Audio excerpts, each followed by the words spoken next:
Here we go. It's time for another episode of Spirits and Cousins. I'm Tish. And I'm Courtney. And tonight we're going to be talking about Fort Ord. And Courtney, where is Fort Ord for all those listeners out there that don't know where Fort Ord is? Fort Ord is seaside and marina area right by Monterey. Great. So we have a lot to discuss. There's a lot of history, a lot of hauntings, and then our own experiences. But first, it's that time. We're going to talk about what we're drinking. I'll go first since I started this. And I am not having a bourbon tonight. I am drinking a high noon tequila seltzer, probably because we're doing this in the middle of the week. And it happens to be what I pulled out, and it was quick. And since it's summer, I felt like it would be fun to do something that is fresh. So on to you. What are you drinking, Courtney? Well, we tend to drink very similar things, Tish. And so I'm also drinking a high noon, but mine is vodka and lemon. Great. Well, we don't need to talk about where it comes from because I think everyone's heard a high noon. The one interesting part about this as we recorded is I'm in Michigan on a lake, and Courtney is in the Monterey area in Central California. So we're doing this on not quite opposite ends of the country, but getting pretty close to it. Definitely. I mean, especially with our time differences. Exactly. So we have something that we're drinking that is refreshing. We got one of our more recent investigations at Fort Ord. But first, Courtney's going to talk about the history. So I'm going to turn it over to Courtney to tell us all.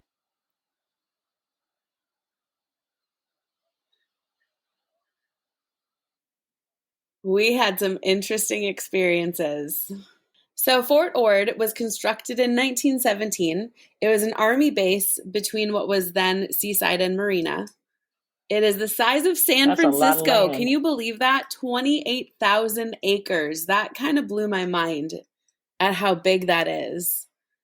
It was primarily a training and staging facility for infantry soldiers in the Army, and it was a training center from 1947 to 1975.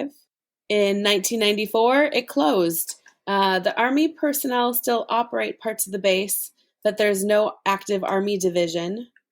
And the sad part is 21,000 people lost their jobs when this base closed. Wow. Was that all like government cuts and all that? I believe so. There probably was some civilians in there too. So the Army still owns a decent amount of it, but some parcels have been turned into housing. Some has turned into California State University of Monterey Bay.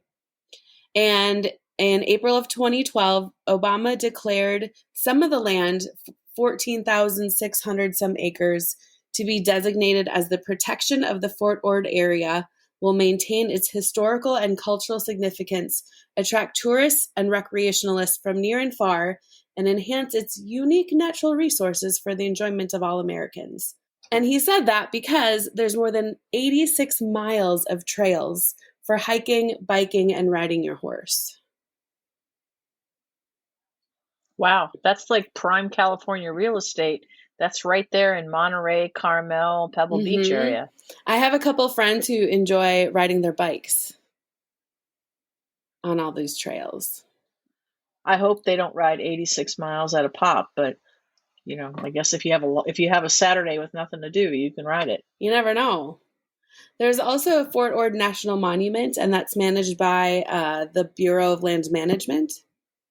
And it is part of a conservation land. So that's really neat. So that means that a lot of this land can't be turned into something else. It will stay preserved as is.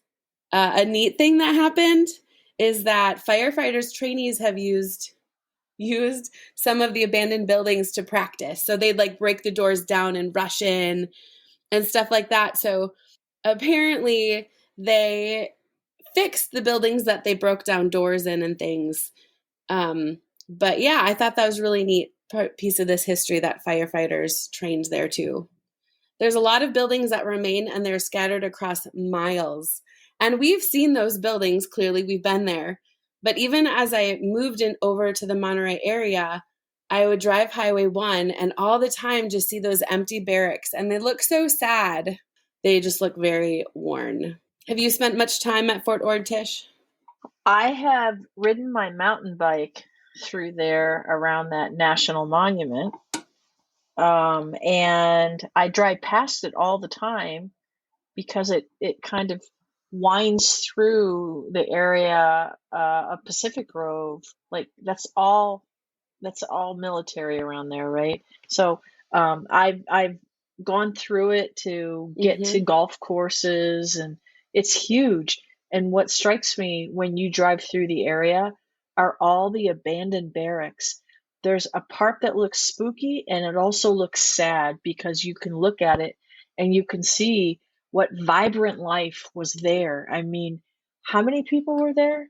20,000 plus or something? It is 21,000 plus. When you drive through it, you just realize what used to be there, and it's kind of sad because I know that folks, that serve in the military, which we are very grateful for, a lot of their community, a lot of their sense of who they are comes from being part of that.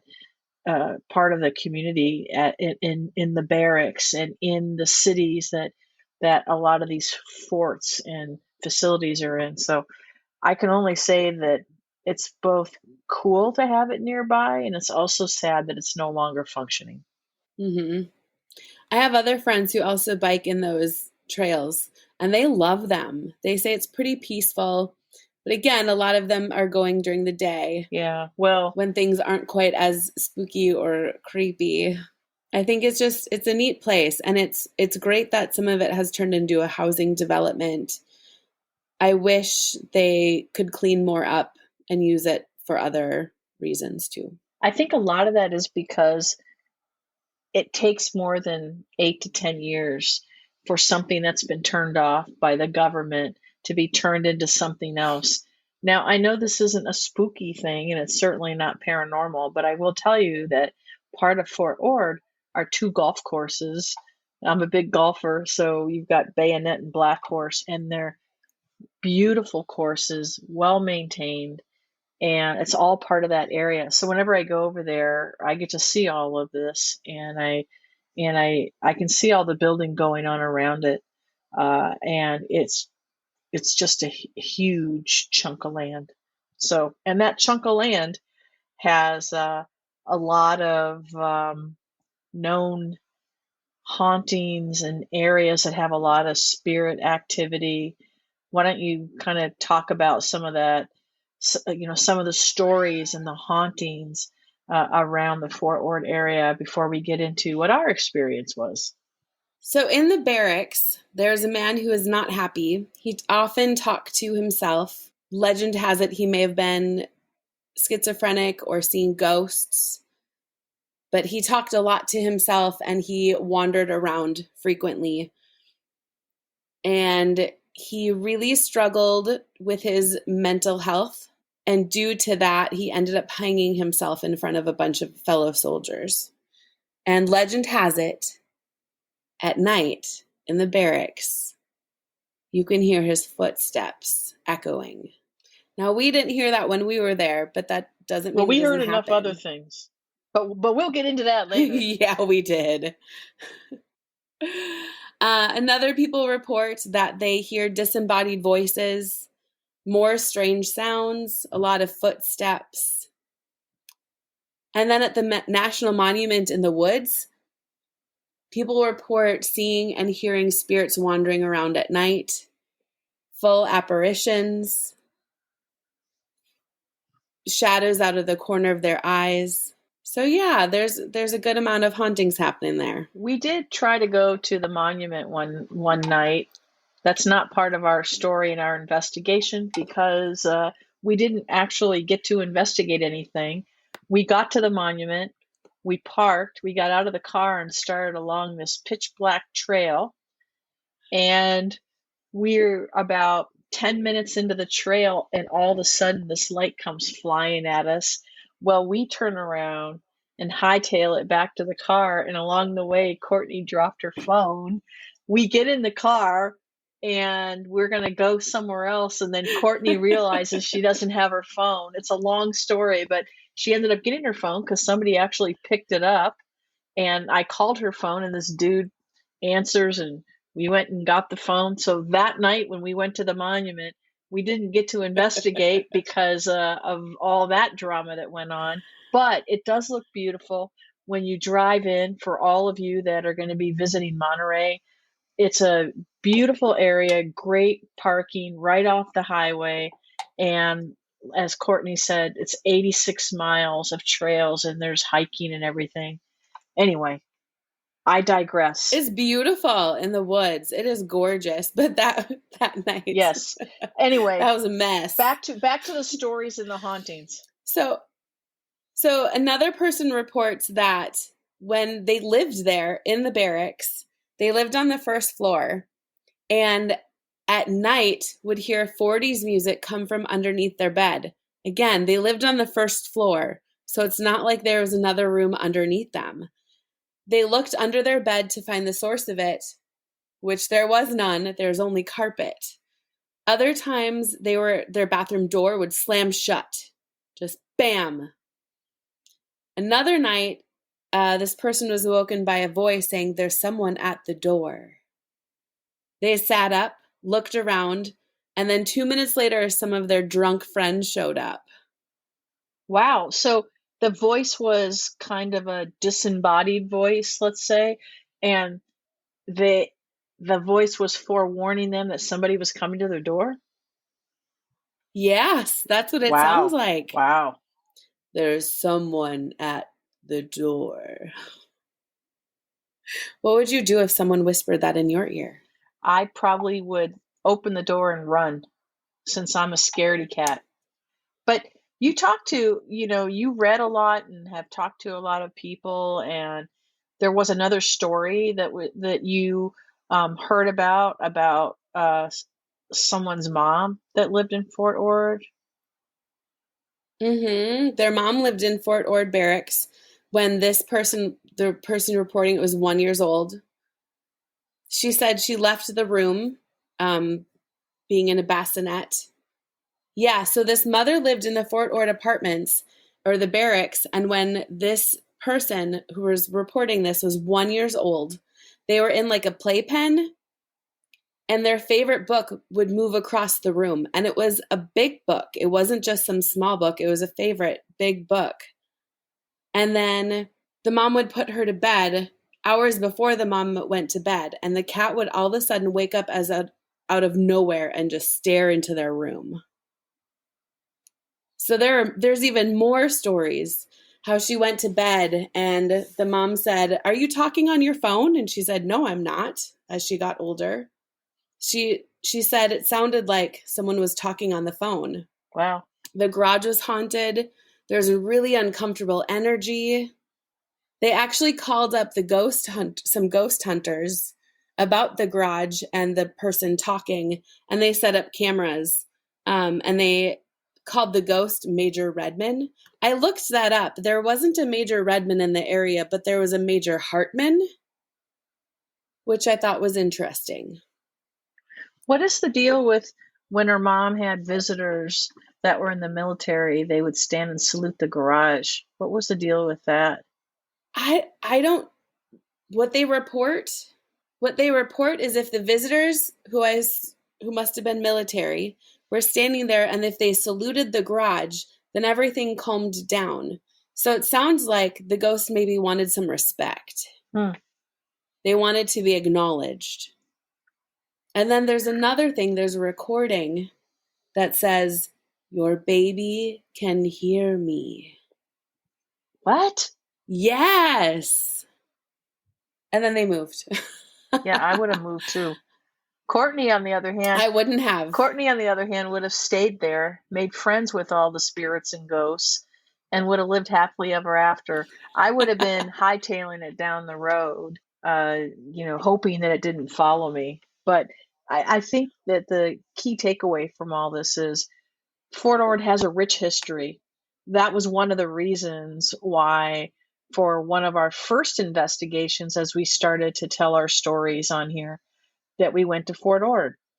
So let's move on now that we all know about how huge the area is, that it was shut down, how long it was in existence. It was active for many decades, and there's obviously a lot of activity. It's very well known. It's one of the most haunted places throughout California is the Fort Ord area. So we had to go there. And so we did. Yeah, we did. We went there one night. Courtney, why don't you kind of jump into what our experiences were, and I'll just chime in when I have anything to add. Well, our first stop was the abandoned barracks, and there was a chapel there. And that night we both had really great experiences there. Nothing felt harmful at all. And some spirits were definitely interested in talking to us, and that was so neat. The equipment we had our robo box, we had our flashlights. The flashlights seemed to be the biggest thing that our spirits enjoy right now. We had the Ghost Stop Envoy, that we also had an experience with that too. The flashlights were the most popular. And so you guys will get to see some videos of that. So our first stop was at the abandoned barracks across from the chapel. And we sat there for a little bit. I don't know about you, Tish, but I was a little nervous. It's been a little bit since we've done a night investigation like this where we're out in the open. Yeah, this is what I would add. First of all, in case all of you haven't realized, I'm a scaredy cat. So we go to this place, we drive up this abandoned street, and on the right-hand side is a chapel. On the left-hand side are all these barracks and dorms, and we decide, oh, we're going to stop here. Well, we had to stop there because beyond that, it kind of ended, and they didn't want anyone behind that fence. So we stopped, and as we got out, I think I recall Courtney saying, she could feel something. And there were these weird kind of, I don't want to call them a gust because it wasn't a gust, but these weird kind of winds that would come in front of us and around us while we were standing there. And of course, Courtney was getting all the equipment set up. And I'm like looking around, making sure that something doesn't come running after us because I'm scaredy cat. And I'm also trying to make sure that we don't get interrupted by police or security because we're in a secured area where you're not supposed to be. Yes. Yeah. We had to pay attention to a lot of things at one time. And that wind, I swear, that wind is a big theme in our night because that wind kept gusting and then would calm down and then gust and then calm down. And a lot of that happened, especially at our second stop when we would ask questions. And that was so neat. So why don't we start by saying we made the first stop, chapel on one side of the street and all these abandoned dorms, and it was spooky and dark. Courtney sets her stuff up, and Courtney, take it from there because you start asking a series of questions and then you come in contact with someone. So we're asking, I said intentions, of course, because that's what we do. And I was asking if anyone was willing to talk with us. And we probably sat for a couple minutes talking, explaining who we are. And then all of a sudden we got some information. On our RoboBox, we hear someone saying hi to us. And that was so neat. It was a quick hi. And it was clear as day. It was not like a garbled. It was hi. And when we post that video, you'll also hear us say, did they say die? So we did question that a tiny bit, but when you look back and you listen to it, it was clearly hi. It was such a neat experience. So we talked with Daniel for a little bit, but then something really crazy happened. Yes. Is it my turn to tell everyone what happened next? It sure is, because that was freaky experience. Okay, so we're doing our thing. And of course, I have my antennas up. I'm looking all over, making sure like some kind of monster doesn't come out, or I was more concerned about somebody seeing us because we were in an unauthorized area, so to speak. And out of nowhere, I'm like, Courtney, look. And we look down the street, and there's nothing else on the street except a car. And it's not coming at us at like 10 miles an hour. Do you remember this, Courtney?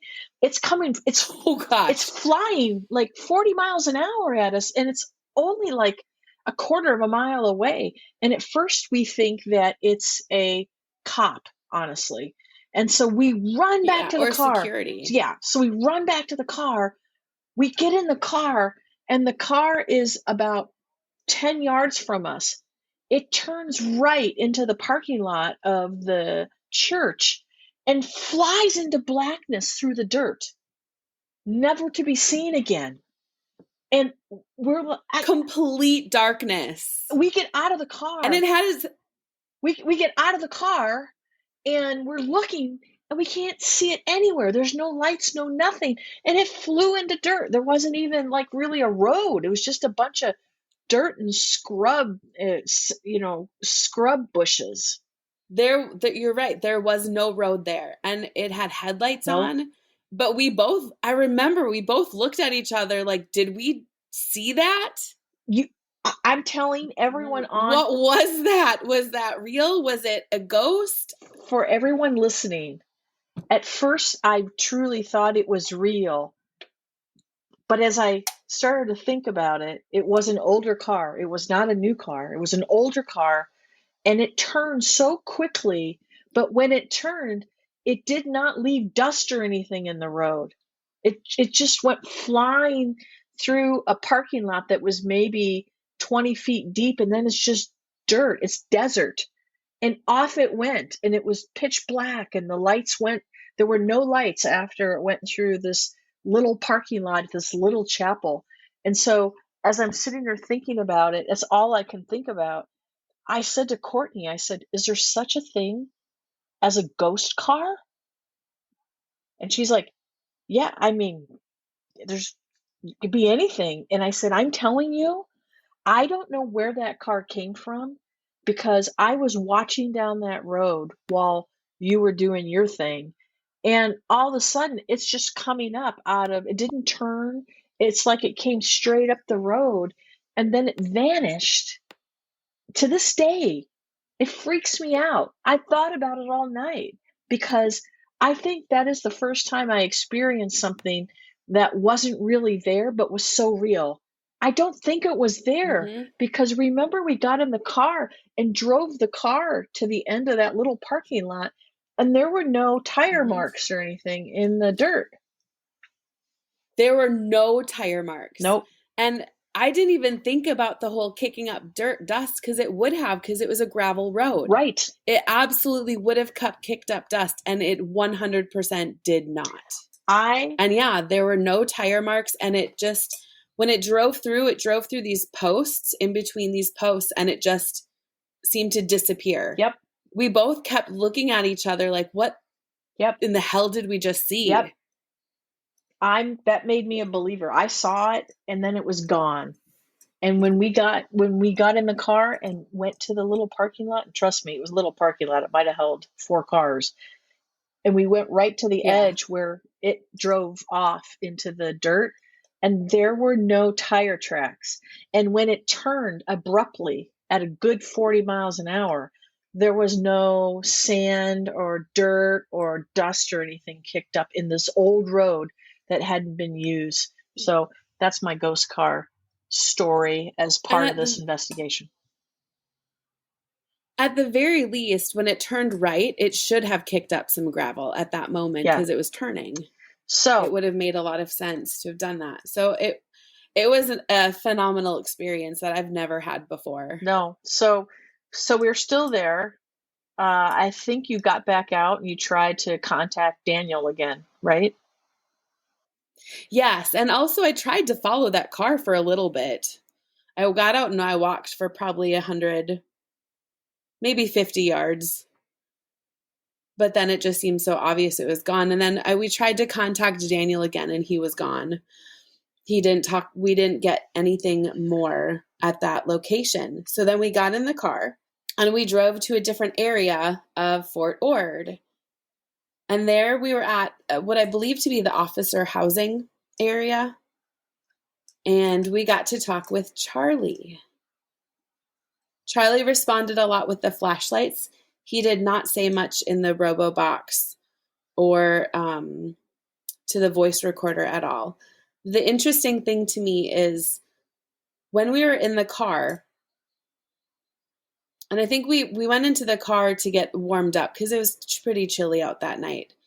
All of a sudden, I remember thinking and looking at you and saying, that back window behind me is not open, right? Can you try and pull it up and make sure it's closed? And it was already closed. And I explained to Tish, I said, I felt a gust of wind or someone blowing down my neck. You did. And it just was inexplicable. There was nothing there. There was nothing behind me. The window was closed. The door was closed. There was nothing. And I just felt this giant chill go down my entire body. And not in a bad way, not in a harmful way, but in a let me acknowledge your presence way. It's really interesting that you've obviously gone on many investigations. I can count on one hand how many I've been on. But in this particular case, I'm not an empath like you. I mean, you're an empath, you're a medium, and you're a little bit of everything. However, I did get a feeling when we were at this location, the officers housing and speaking to Charlie, I never felt like there was anything there threatening. As a matter of fact, I felt like Charlie was just there hanging out. I couldn't tell, maybe you could, whether he was stuck or not, but he was just having a conversation with us, right? He was. Nothing at all felt harmful about him. He was pretty chill. The wind, again, kept picking up, increasing and decreasing frequently with the questions we asked.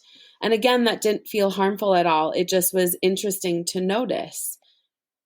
And I don't believe that he was earthbound. I believe that he just enjoyed hanging out there, that he had good memories of the place. Well, you were asking him a lot of questions, and you're going to have to correct me on this. He had been there, lived there, left, and came back later in life. It was something like that, because you were having a whole conversation with him. Do you remember? Yeah. So he had lived there, I believe was in the army then, and he was in the barracks. And then I think he just seemed to enjoy the area so much that when he got out of the army, he came back and lived in the area for a while until he passed. Yeah, it was really a neat conversation to have with him through these flashlights. Those have been really helpful for us and as tools. Why don't you share how we even found out his name was Charlie? Because you used I've never seen this before. You used the flashlight to spell out what his name was to some extent, and then you started guessing as you got more letters. Do you remember doing that? Yes, I do. So I asked him, I said, okay, will you please light up when I say the letter of the alphabet? And so I said, A, nothing lit up. B, again, nothing. And then C, and he lit up the flashlight at C. So then I started listing off names that started with a C. And I think one of the first few was Charlie. But we had some no's at first. And then Charlie came up and was like, yes, I'm Charlie. And that's what turned on the flashlight. So this is really a good thing for people that are listening to know and learn. And that is that, you can ask questions, and it seems like lately the flashlight gives the best results. It's amazing how quickly some of the spirits will respond with the flashlight. And for those of you that don't know, what you do is you take a small mini mag light and you barely turn it on. So you start to turn it, but not enough that the light actually comes on, but right before. Is that right, Courtney? And Correct. as you Hmm. ask questions, for some reason, that seems to be a medium that's easier for them to channel through. I think it seems like it's even easier than the spirit box or even when you use a recorder. And through that, Courtney can find out. It's amazing how she finds out like Charlie's story, his life. Did he live there his whole life? Was he born there? Was he stationed there? Did he come back later in life? Before you know it, you start to piece together that this spirit that's hanging around there means no harm. It just is happy and it has good memories from there and wants to continue to be there. But as Courtney mentioned, she did ask and found out that he wasn't stuck. He was able to go back and forth, right? Correct. Yes. Yeah, he was not stuck at all. He just fond memories. He enjoyed his time there. And one thing to keep in mind is just because a spirit hangs out in one spot doesn't mean they can't be in other spots. So just because he hangs out at that officer housing doesn't mean I mean, he can also be in other I places don't too. understand that. Can you explain that? I mean, can you explain that for everyone? Because I still don't understand. If we're talking to a spirit that happens to be there at Fort Ord, how is it possible that somebody else could be talking to that same spirit halfway across the country at the same time? Or maybe that's not possible. But that's my understanding. You said it can be a spirit can be in different places. How does that work? So I'm sorry, I meant a spirit, like they might be talking with us, but then 5 seconds later, they could be going to visit their daughter who lives in Alaska. It's just weird to think. That's all. Even when you say it that way, it's still hard I to agree. believe, but I believe it. I'm just saying that, you know, it's just interesting. And the other thing that I don't get, since we're talking about things around contacting or speaking to spirits, is will you explain how when you're somewhere, it could be at home or just anywhere you are, and you decide that it's time and you want to maybe talk to spirits or check in with loved ones, how do they know you're calling them? I mean, the world's a big place, the universe is a big place, and if there's something after life, that's a big place. I don't understand how they can hear you Mhm. and know to show up and start answering questions. Well, and I think it's again about intention. And so when we sit down to get ready to invite spirits in, we set that intention of like, who do I want to talk to today? Or who do I want to try and bring in today to have these different conversations and find out information? And so to me, it starts with the intention of, all right, we're going to call in people. We can call in people by name, or we can say anyone who's related or connected to us, or anyone of love and light who wants to talk with us can come in. I I get it. So it's really through the So inviting there is a lot going on at Fort Ord. I think that, a yeah, I don't lot. think that will be the last time we go there. As a matter of fact, I think that Fort Ord will probably turn into, whenever you don't have anywhere exciting to investigate or don't have something already lined up that you're busy with, you can always go there. It's so close. And you can always have somewhere where you can go to connect with spirits, probably even test out equipment. I don't know if I will ever want to go on that road again with the ghost car. But Fort Ord, We can go to the okay. Charlie stop. But for all of you out there, if you're in California and you're interested or you have any degree of interest in going somewhere where you could yourself talk to spirits, whether it be through a flashlight or you bring a voice recorder or maybe you even have a spirit box. You can't go wrong with Fort Ord.